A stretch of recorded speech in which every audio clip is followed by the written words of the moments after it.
존경하는 우리 한국교회 목사님들에게 먼저 제가 중심으로 사과의 말씀을 드리겠습니다.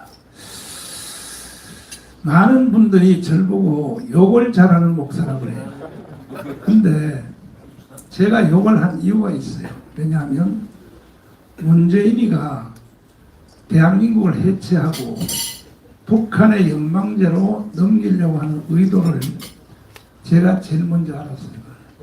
알고 청와대 분수학 광장에서 비닐 텐트를 쳐놓고 나는 거기서 더 이상 안 살라고 했습니다. 목사가 자살하면 지옥 가니까 단식하다가 죽으면 천당은 갈 거 아니냐. 그래서 10하루를 굶었습니다. 10하루를. 물도 한 모금 안 먹고. 그랬더니 대구에 홍동영, 여기 와 있는 홍동영을 비롯해서 와서 정강훈 너가 죽으면 그러면 싸움은 누가 할 것이냐. 우리가 대신 돌아가면서 금식해 줄 테니까 밥 먹어라. 그 말이 얼마나 감사한지. 그래서 내가 밥을 먹었는데 그 후로 이제 계속 문재인하고 대립하고 싸우다가 제가 3번 감옥을 가게 되었습니다. 3번 감옥을 가게 됐는데 이 문재인은요 간첩 짓을 하는 사람이 아닙니다. 본체가 간첩입니다. 본체. 아멘. 이것은 지금도 구주화 변호사가 재판을 계속했는데 2심까지 이겼습니다. 문재인은 간첩입니다. 완전히 간첩입니다. 이 도보다리에서 USB를 넘긴 거 한번 보세요. 영상 한번 보십시오. 자, 세계 이런 정상회담이 있습니까? 배석자 없이. 그것도 바깥에서 남들이 못 듣게 하려고 바깥에 나가서 둘이 소곤소곤 이때 USB를 넘겼어요.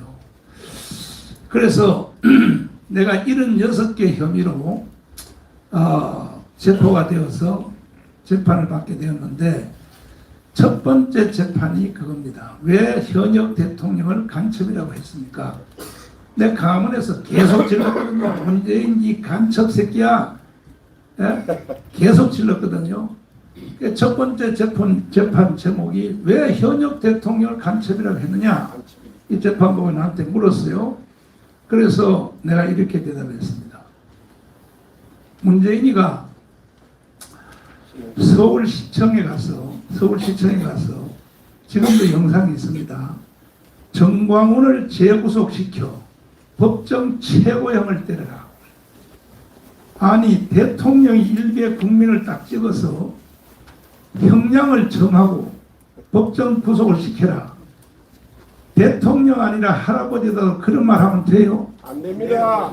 여기도 보니까 좌파가 많은 것 같아요. 그런 말 하면 돼요? 안 됩니다. 그래서 내가 그랬습니다. 재판부한테. 문재인이가 재구속시켜 정광훈을 법정 최고형을 때려라 했으니 법정 최고형은 사형이니까 뭔 재판을 이렇게 오래 할 필요가 없다. 바로 오늘 나를 사형 선고로 바로 재판에서 결정을 하라. 내가 이렇게 주장을 했어요. 그랬더니 판사들이 웃더라고요. 웃어. 그래서 내가 설명하기를 이 USB 넘긴 사건을 설명했습니다. 어떻게 배석자도 없이 이렇게 USB를 넘겼어요.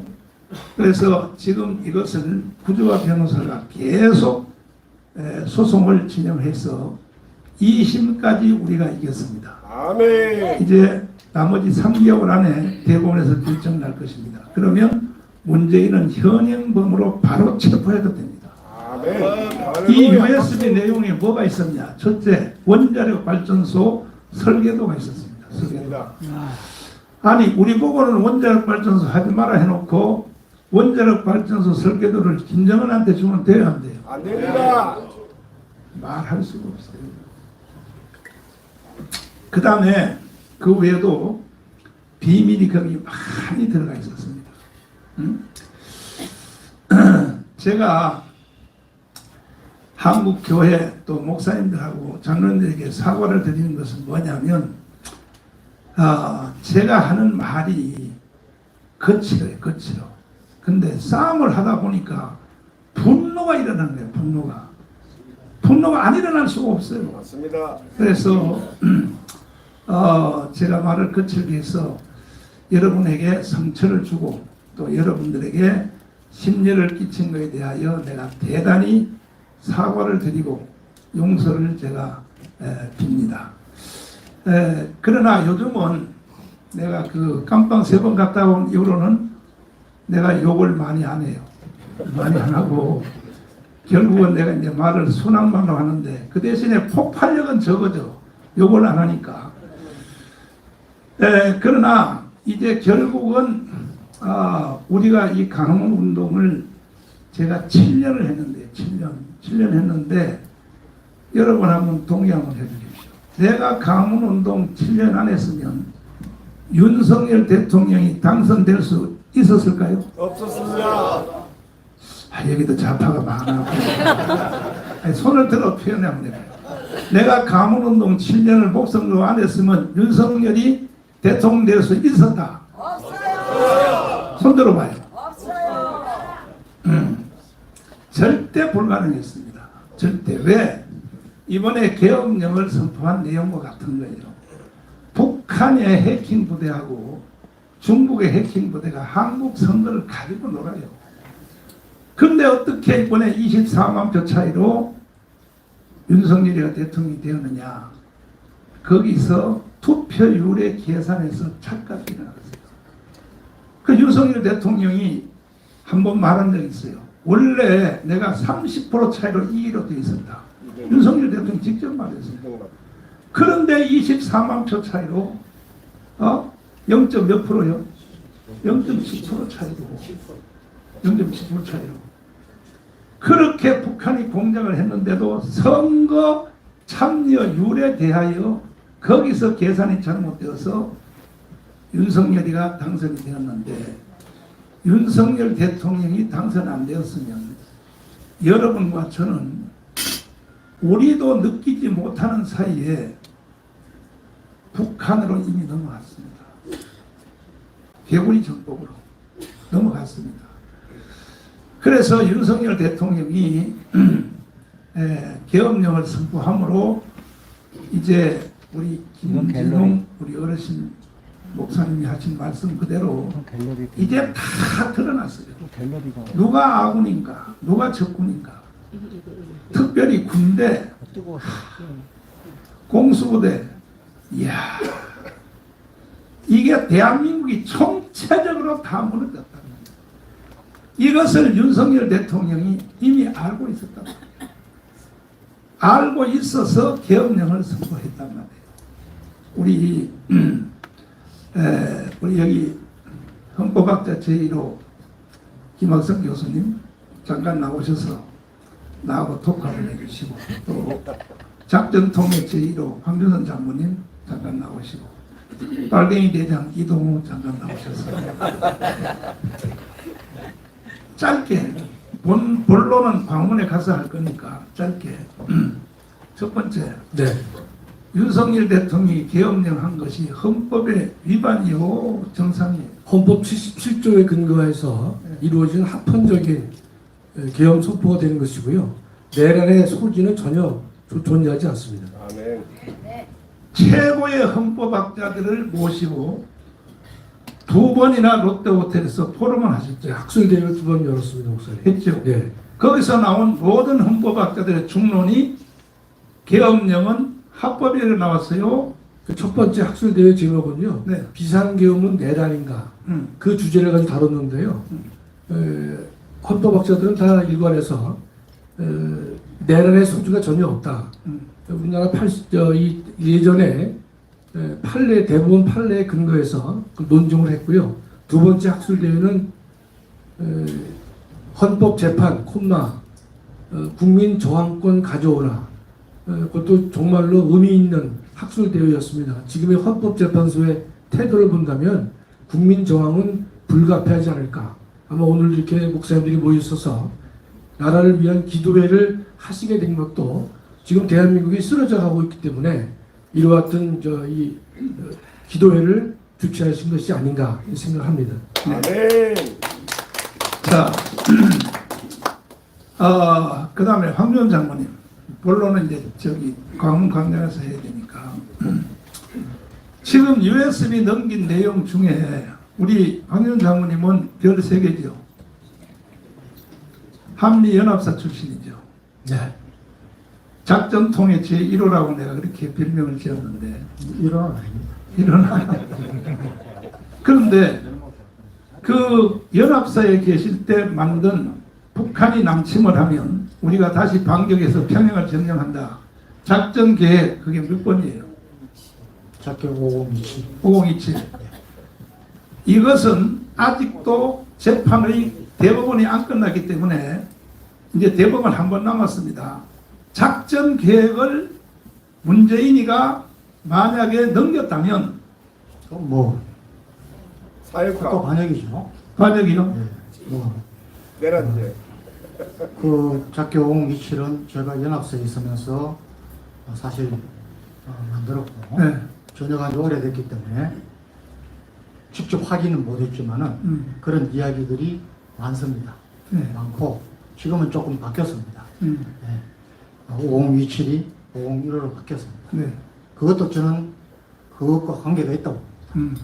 그래서 이런 것들은 여러분 이번에 우리 저 김인홍 목사님께서도 말씀하셨지만은 저는 이번 12.3 겸 사태 이후에 일어난 상황에서 가장 중요한 것은 45년 동안 국가반역죄 또는 국가보안법 외에 모든 법치가 제대로 잘 안 됐기 때문에 이런 일이 있었고 이번 일로 통해서 피하 부분이 확실해졌다. 저는 그걸 가장 큰 의미로 봅니다. 아멘. 공수부대 후배들에 대해서 어떻게 생각하십니까?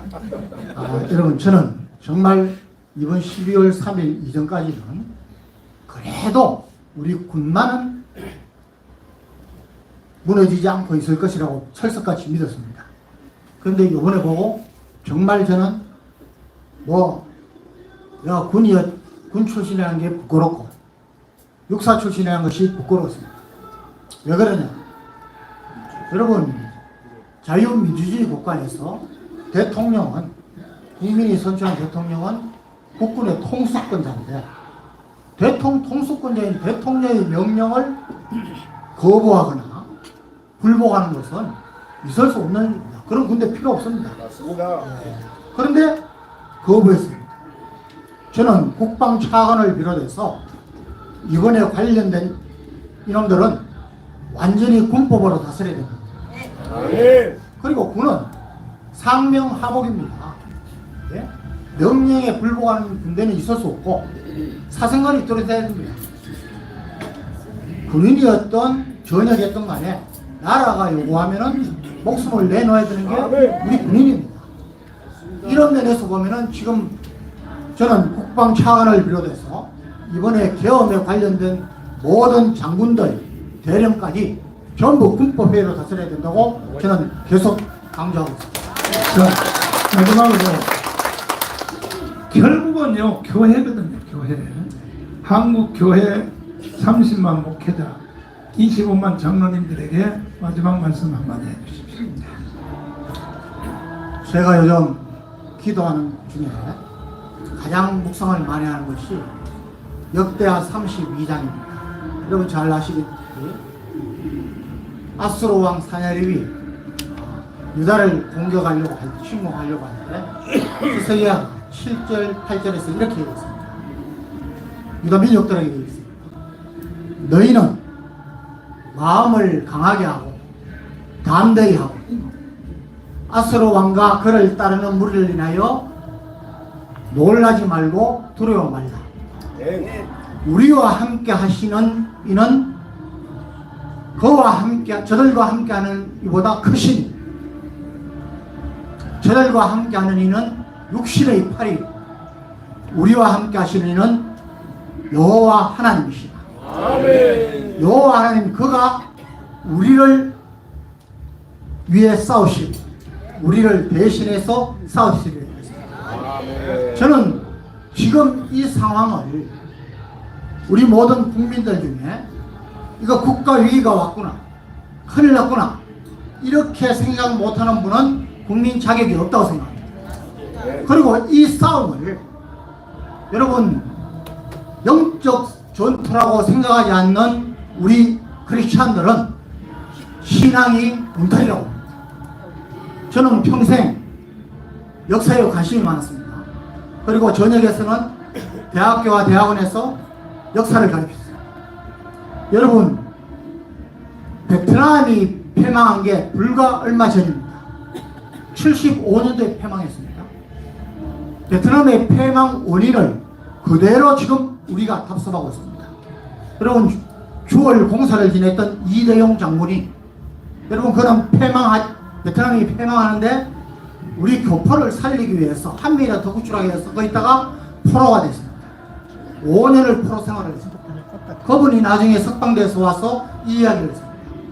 베트남이 멸망한 것은 군사력이 부족해서가 아니고 네 가지 때문에 첫째는 국민들이 거짓말과 속임수에 무방비 상태였다. 두 번째는 간첩들이 많았다. 여러분, 베트남 그때 인구 2천만 명 중에 0.5%도 아닙니다. 0.5%인 9만여 명의 간첩과 그를 따르는 사람들 때문에 망했다는 겁니다. 그리고 대모 때문에 망했다. 그리고 부정부패 때문에 망했다. 저는 지금 우리나라가 그때 베트남보다 훨씬 위험하다고 합니다. 간첩만, 여러분, 제가 황영익 선생을 몇 번 만났습니다. 황영익 선생은 5만 명이라고 그랬습니다. 제가 물어봤습니다. 우리 군에도 있습니까? 있다고 그랬습니다. 김국선 선생 15만이라고 그랬습니다. 저는 더 된다고 합니다. 이번에 보니까 여러분, 각 분야별로 김일성 장학생을 포함해서 여러분, 우리 교회에도 교회도 목회자 장로들 중에 너무 많습니다. 저는 이번 기회에 정말 제가 말씀드린 역대하 32장 아스로 왕을 이재명으로 바꿔서 여러분, 이재명과 그를 따르는 사람들 때문에 우리가 놀라거나 두려워해서는 안 됩니다. 하나님이 계시기 때문에. 저는 지금 겁이 나는 게 있어요. 하나님이 우리의 기도를 들어주시지 않으시고 우리 한국 교회를 보시고 우리 목회자들을 보시고 우리 장로들을 보시고 징계할 수밖에 없는 상황으로 가느냐, 저는 이것이 두렵습니다. 옷을 찢지 말고 마음을 찢고 한국 교회가 나서면 이거 금방입니다. 여러분, 천만 하는데 한국 교회가 나서면 우리 크리스찬들이 나오면 1700만입니다. 여기에 군 출신들 나오면 그냥 1200만입니다. 여러분, 이번에 싸워 이겨야 됩니다. 여러분, 공산주의, 사회주의 독재 국가에서 러시아가 7천만 명, 6천만 명, 중국 7천만 명, 베트남 3분의 1이 죽었습니다.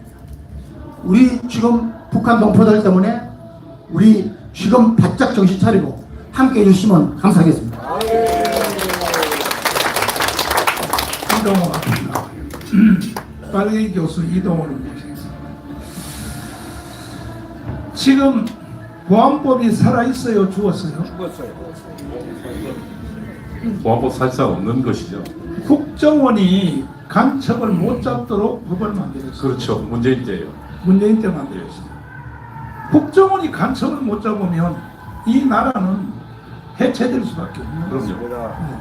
문재인에게 그것을 지시한 것은 사실은 북한의 혁명론에 그대로 나와 있습니다. 문재인 정부는 북한 혁명론 맨 혁명 직전에 민주연립정부인데 민주연립정부의 두 가지 사항을 지시합니다. 하나는 파쇼 세력을 척결하라. 두 번째는 사회정치생활의 민주화를 한다는 건데 아주 심플합니다. 사회정치생활의 민주화는 두 번째 거는 뭐냐면 국가보안법을 철폐하고 혹은 국가보안법을 무력화하고 그 다음에 간첩 잡는 기구를 무력화라는 것입니다. 그래서 문재인 정권 때 그 기무사령부 아예 그냥 해체시켜 버렸고요. 그리고 결국은 뭐냐면 국가법 간첩을 잡는 기구를 아예 또 기능을 못하게 만들었습니다. 그게 북한이 지령한 것입니다. 그리고 파쇼 세력을 타도하라 해서 파쇼 세력은 하나는 정치 세력과 경제 세력이 있는데 경제 세력 재벌들은 전부 다 감옥 보내버렸습니다. 그리고 정치 세력은 당시에 전직 대통령 2명, 국정원장 3명을 포함해서 200명을 전부 감옥 보냈습니다. 이게 파쇼 세력 척결하라는 북한의 지시를 한대가 본게임은 광장 가서 하고 대한민국이 지금 정치, 경제, 사회, 군사, 외교, 언론, 문화 전체가 북한이 완전히 장악했다고 생각되는데 어떻게 생각하세요? 저도 그 의견에 동의합니다. 왜냐하면 당시 전대협 그리고 한총련 이 출신들이 사회 각계에 진출했고 특히 법조계 그 다음에 뭐 문화계 그 다음에 뭐 언론계 다 진출해서 지금 현재 민노총하고 그 다음에 그와 연합하는 세력들이 다 장악해 있습니다. 법조계도 이번에 뭐 드러났듯이만 서울 서부지법 같은 경우는 완전히 좌파에 아예 그냥 진지가 되어 있었고 헌법재판소도 절반 같은 가까이가 거의 좌파 판사로 재판관으로 세워지는 그런 상황입니다.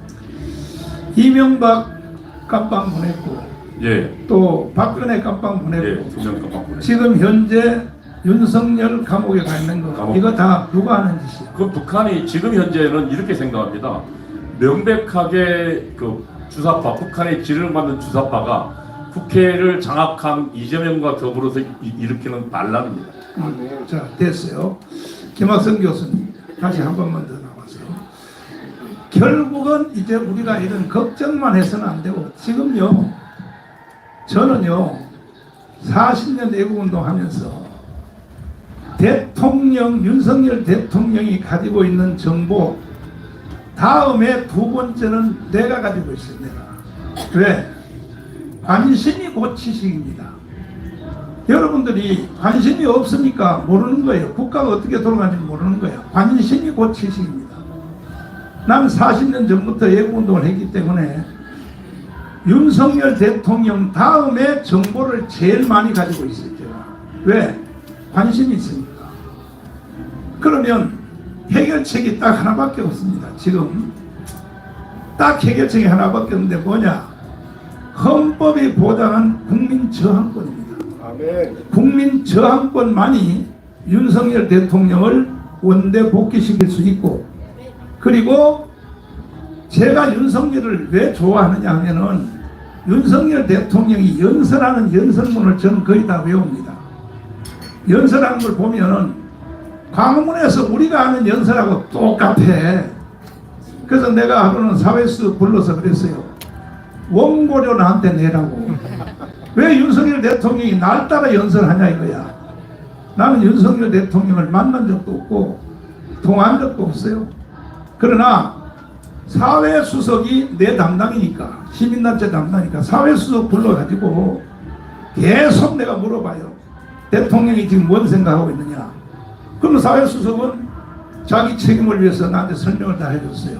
그래서 결론적으로는 지금 우리가 걱정스러운 얘기를 많이 해봤자 아무 소용이 없고 해결책은 딱 하나밖에 없습니다. 국민 저항권입니다. 자, 국민 저항권에 대해서 설명 한번 해주세요.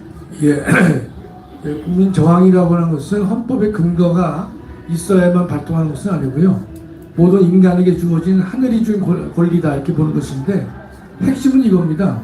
국가 불법에 대해서는 누구든지 어디서든지 언제든지 저항할 수 있는 것이 바로 저항권의 본질이 되는 것인데 지금 대한민국의 현실을 보면 입법부 독재는 이미 여러분 다 경험하셨을 테고 국정이 다 마비가 된 상황인데 사법부마저 정신을 차리지 못하고 있고 헌법재판소가 최후의 헌법 수호기관이 되어야 되는데 최후의 헌법 침해자로 전락하고 있는 것이 우리 눈에 훤히 들여다 보이는 것입니다. 2월 3일 날 40여 개 대해서 위헌 심사를 하게 되는데 분명히 위헌 선언이 될 수밖에 없는데요. 40여 개 대해서 이 대통령 측에서 변론 재개를 요구했거든요. 40여기가 여야가 합의하에 임명된 것이냐 아니냐 그 변론을 요구했는데 헌재는 이런 죄에 잘라버렸습니다. 그리고 바로 어저께 그 여야 합의에 관련된 사유서를 서면으로 내라고 하면서 어제 요구하고 어제까지 내라고 했습니다. 이게 재판입니까? 전 도저히 재판이라고 볼 수가 없는 상황이 된 것이죠. 따라서 우리 국민들이 헌법재판소를 우리법재판소로 부르는 것이고 헌법재판소를 위헌재판소다 이렇게 국민들 사이에 회자가 되고 있단 말이죠.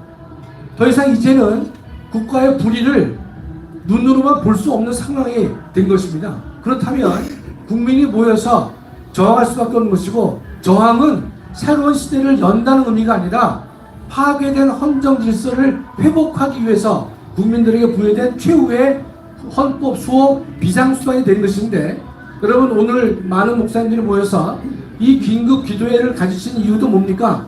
국민 저항의 일종이 되는 것이죠.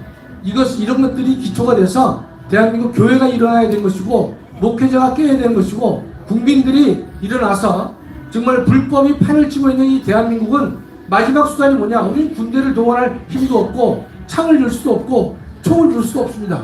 우리에게 무기는 단 하나인 것인데 기도가 있는 것이고 성경적으로는 기도인 것이고 세상적으로는 저항밖에 없는 것이다. 지금이야말로 대한민국 국민 모두가 이 무너진 헌정 질서를 회복하기 위해서 하나가 돼야 될 것이고 저항해야 될 것이다. 이렇게 믿습니다. 자, 헌법학자한테 네. 제가 한두 가지 가르쳐 주려고. 네네. 헌법 우리나라 1조 1항이 뭔지 알아요?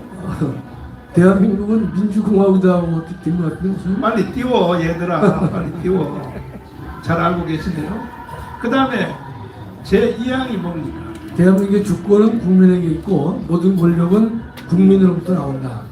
그럼 대한민국의 주인이 누구예요? 당연히 국민이죠, 목사님. 국민이죠. 네네. 이것을 근거하여 우리는 국민 저항권을 행사하겠다는 거 아닙니까? 네네. 이것이 실제로 집행된 게 4.19 때 집행됐었죠. 그렇습니다. 4.19 때. 네네.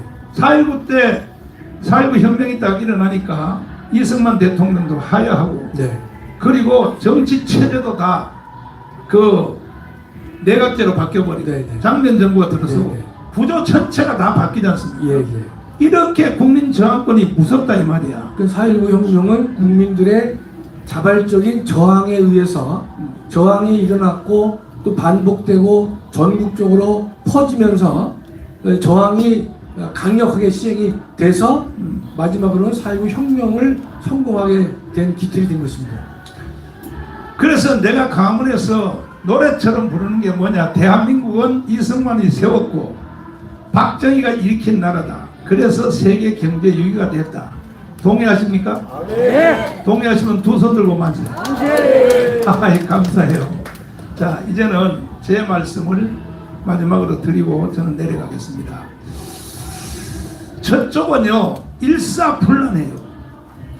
우리 우파들은요 90%가 뜻이 같고 5%만 달라도 전부 다 각자 행동해요. 이게 좌파 우파의 차이야. 목사님도 다 똑같아. 90%가 다 같아. 90% 같은데 5% 다르면 딴짓하는 거야. 모임도 따로 하고 강원에 오래도 안 오고. 왜? 5% 다르다 이거야. 정강훈 너 5% 다르다 이거야. 좌파들은 반대예요. 좌파들은 90%가 다르고 5% 10%만 같으면 전체로 하나로 뭉쳐버려요. 그래서 좌파 우파에서 싸움에서 우리가 이길 수가 없는 거예요. 옛날에 여러분 백기한 어른이라고 아시죠? 까만 두루마리 딱 입고 자네들 그러지 마. 그러면 거기로 그냥 다 통일되는 거야. 우파들은요 다왕이야. 다왕이야. 전부 다 개뿔 같은 놈들이 다왕이라고. 아멘. 다왕 중에 누가 제일 왕이냐? 목사들이 다왕이야. 어? 얼마나 나한테 씹는 메시지가 하루에요 1000통 이상 와요. 1000통 이상 나한테. 정광훈 너 이렇게 하지 마. 이렇게 목사들이 나한테 1000통 이상 보낸다니까요. 내가요 가문 운동을 사표내고 싶은 마음이 이 속에서부터. 그러면 너가 한번 해봐. 너 한번 해보란 말이야. 강원에서. 그러니까 나라가 북한으로 넘어간지도 모르고 이 목사님들이 그것도 평신도가 아니요 목사님들이. 그러나 희망이 하나 생겼어요. 뭐냐? 2030 애들이 알아들었어요. 한 번도 아멘 안 하시네. 2030 애들이 여기 있는 목사님보다 더 나아요. 아멘. 2030 애들이 깨어났단 말이에요. 깨어났단 말이에요. 그래서 절대로 나라는 북한으로 안 넘어갑니다. 아멘. 최후의 공로는 2030들이 가진 것입니다. 아멘. 그러기 전에 목사님들이 강원 광장으로 30만이 동시에 한번 나와 달라 이거야. 그래야 자유통일이 된 뒤에도 목사님들이 할 말이 있죠. 북한에 있는 지하교인들한테 가서 우리가 통일시켰다 할 말이 있을 거 아닙니까? 아멘. 김민석이가 내가 트럼프 취임식에 초대를 받고 내가 뭐 잘나서 초대받은 것이 아닙니다. 저는 워싱턴에 로펌을 샀어요. 정치 로펌이요. 미국은요 합법적으로 로비를 하게 돼 있어요. 제가 한 달에 7,500만 원을 내요. 7,500만 원을 내면서 왜? 미국 없이는 절대로 대한민국 문제 해결 안 된다는 거예요. 아멘. 미국 때문에 우리가 해방이 됐고 미국 때문에 우리가 6.25를 이겼고 미국 없이는 안 된다는 것을 나는 이승만을 목숨 걸고 공부했기 때문에 알아서 워싱턴에 박동선 작년에 지난달에 돌아가신 박동선 그 회장님이 추천해줘서 최고의 정치 로펌을 샀어요. 한 달에 7,500만 원 낸다니까요. 이번에 가서 내가 다시 재계약했습니다. 재계약했는데 왜? 조건이 뭐냐? 상원의원 100명을 다 만나게 한다. 내가 지금 21명 만났습니다. 한국 사람 중에요 상원의원을 나같이 만난 사람은요 윤석열 대통령도 나같이 못 만났다니까요. 왜? 상원의원을 틀어지지 아니하면 절대로 자유통일 못합니다. 그래서 자유통일 상원의원 100명 이번에 다시 재계약했습니다. 그리고 트럼프를 만나게 한다. 트럼프 만나게 한다 그랬습니다. 그래서 내가 2월 달에 다시 또 미국을 가야 될 가능성이 있습니다. 왜? 트럼프가 이번에 대통령이 안 됐으면요 대한민국 문제 해결 안 됩니다. 그래서 나는 이런 것을 다 알고 있기 때문에 이 김민석이가 벌써 알고 윤석열은 감옥에다 가뒀고 정강훈만 처리하면 이제는 끝난다 이렇게 생각하고 최고위원이에요. 최고위원 김민석이가 뭐라고 말을 했냐. 내가 워싱턴에서 유튜브를 듣는데 인터폴에다가 정광훈을 체포하도록 자기가 지시하겠다는 거야. 자, 김민석 최고위원님, 당신이 인터폴을 자기 마음대로 가지고 올 능력이 있어? 왜? 날 보고 한국에 들어오지 말라고 겁주는 거야. 정광훈만 없으면 된다 이거야. 그렇다고 내가 안 들어와요?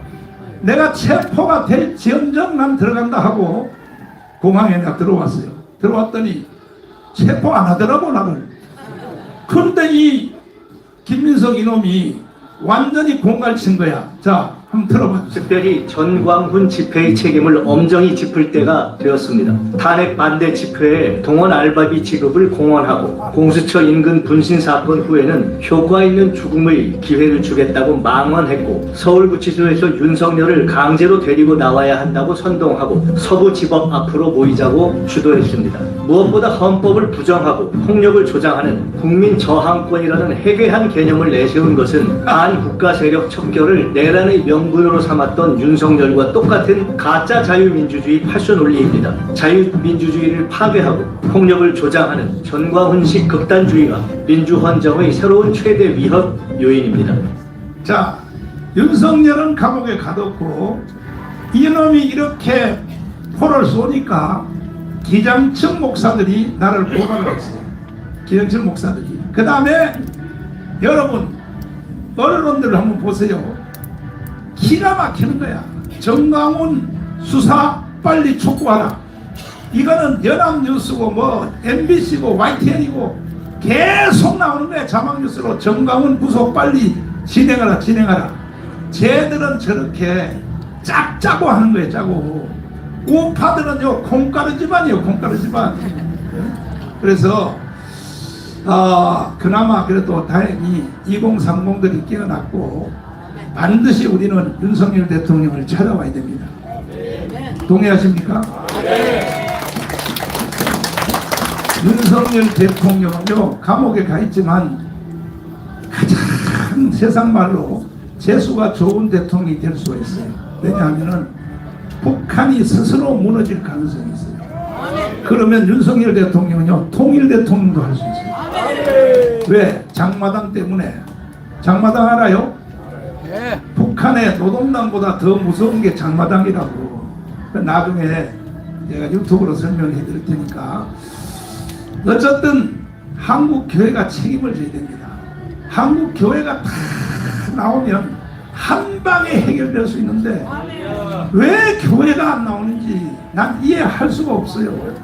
그래서 여러분 꼭 우리가 선교사들이 세운 나라 대한민국, 이승만이 건국한 나라, 박정희가 익힌 나라를 우리가 지켜내고 이 대한민국 살기 좋은 나라를 우리의 자손 후손들에게 손주들에게 물러줘야지. 어떻게 지금요 민주 국민의힘 더불어민주당의 6번 정강정책 한번 보세요. 이야, 이 대한민국이 무너져도 이거 보세요.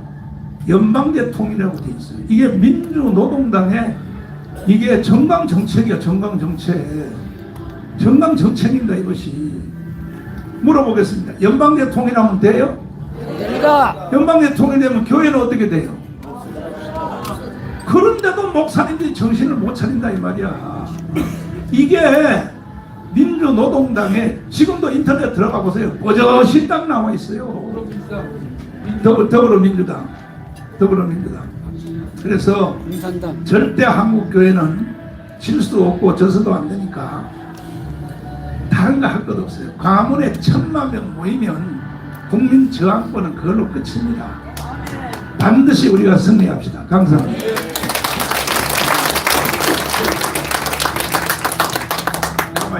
여기 지금 윤상현 의원님이 나오셨는데 내가 소개하고 가는 게 훨씬 좋을 것 같습니다.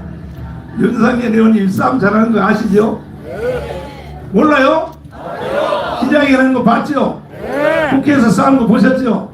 우리의 호프입니다. 윤상현 의원님을 모시겠습니다. 박수하겠습니다.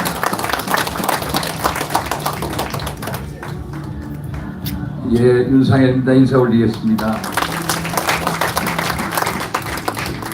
저는 항상 우리 목사님들 모셔서 이렇게 비상시국 연합기도회 한다는 말씀을 듣고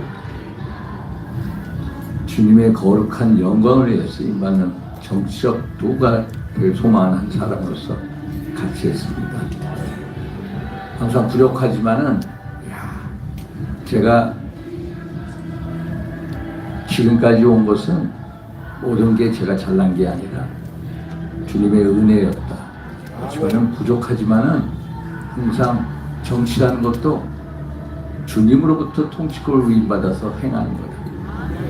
지금 이 순간 정말로 우리 목사님들 우리 광화문 운동을 선도하시고 최고의 전사로서 큰 역할을 해주시고 또 자유민주 체제 수호의 최고의 기소 역할을 해주시는 우리 존경하신 정광훈 목사님, 또 그리고 우리 자유우파 운동의 멘토 역할을 해주시는 김주영 목사님, 또 여러 목사님들, 또 우리 응천 스님, 이 모든 게 정말로 감사하면서도 송구스러울 따름입니다. 저희 제도권에 있는 저희들이 제대로 역할을 못해서 광장으로 방향으로 계속 목사님들을 내몰리게 하는 것 같아서 정말 송구스럽습니다. 오늘 존귀하신 김종 목사님 말씀 중에 이 시편의 한 구절, 여호와를 하나님으로 삼은 나라 그 나라의 백성은 기쁘도다.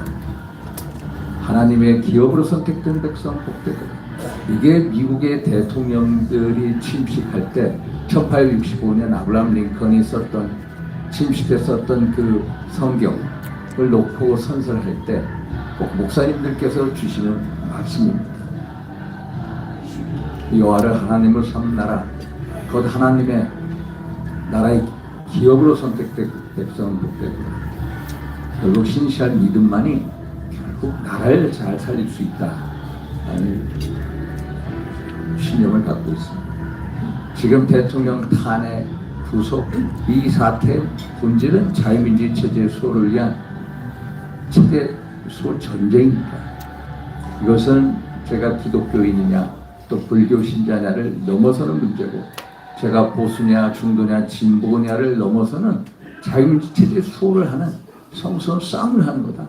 정말 우리나라를 붕괴시키고자 하는 조국 주사파 카르텔, 부정부패 선관위 카르텔, 또 자바사법 카르텔과의 싸움에서 반드시 승리해야 되는 절대절명의 역사적 과업을 저는 갖고 있다고 생각합니다.